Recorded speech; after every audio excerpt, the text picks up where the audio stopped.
Hi, ಎಲ್ಲರಿಗೂ ನಮಸ್ಕಾರ. ಇವತ್ತು 16 ಡಿಸೆಂಬರ್ 2024. ಸೊ ಇವತ್ತಿನಿಂದ ನಾನು ನಂದು MBBS ಫೈನಲ್ ಇಯರ್ ರಿಸಲ್ಟ್ ಬಂದು 2 ತಿಂಗಳಾಯಿತು. ಸೊ ಹೋದ 2 ತಿಂಗಳಿಂದ ನಾನು ಅಂದರೆ ಅಕ್ಟೋಬರ್ 15ಕ್ಕೆ ನಾನು MBBS ಫೈನಲ್ ಇಯರ್ ಪಾಸ್ ಆಗಿದ್ದೆ. ಅದೆಲ್ಲ ದೇವರ ಕೃಪೆಯಿಂದಲೇ ಸಾಧ್ಯವಾಯಿತು.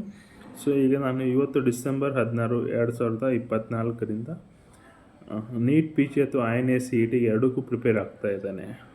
ಸೊ ದೇವರು ನನಗೆ ಇಷ್ಟು ಒಳ್ಳೆಯ ಸೌಭಾಗ್ಯವನ್ನು ಕೊಟ್ಟಿದ್ದಾನೆ. ನಾನು ದೇವ್ರ ನಾಮಕ್ಕಾಗಿ ಮತ್ತು ದೇವರಿಗಾಗಿ ಒಂದು ಒಳ್ಳೆಯ ಕಾರ್ಯವನ್ನು ಮಾಡಬೇಕಂತ ನಾನು MBBS ಮಾಡ್ತಾ ಇದ್ದೇನೆ.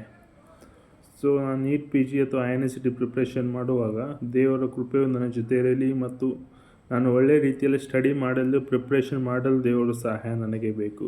ಸೊ ಎಲ್ಲರೂ ನನಗಾಗಿ ಪ್ರಾರ್ಥನೆ ಮಾಡಿ 2024ರಲ್ಲಿ ನಾನು ನೀಟ್ ಪ್ರಿಪ್ರೇಷನ್ ಸ್ಟಾರ್ಟ್ ಮಾಡ್ತಾ ಇದ್ದೇನೆ. ಮುಂದಿನ ವರ್ಷ ಅಂದರೆ ನಾನು ಅಕ್ಟೋಬರಲ್ಲಿ ನಂದು ಇಂಟರ್ನ್ಶಿಪ್ ಮುಗಿಯುತ್ತೆ. ಇಂಟರ್ನ್ಶಿಪ್ ಮುಗಿದ ಮೇಲೆ ನೆಕ್ಸ್ಟ್ ನವಂಬರಲ್ಲಿ INA-CET ಎಕ್ಸಾಮ್ ಇರುತ್ತೆ. ಅದು ಆದಮೇಲೆ 2026 ಮೇ ಆ ತಿಂಗಳಲ್ಲಿ ನೀಟ್ PG ಎಕ್ಸಾಮ್ ಇರುತ್ತೆ.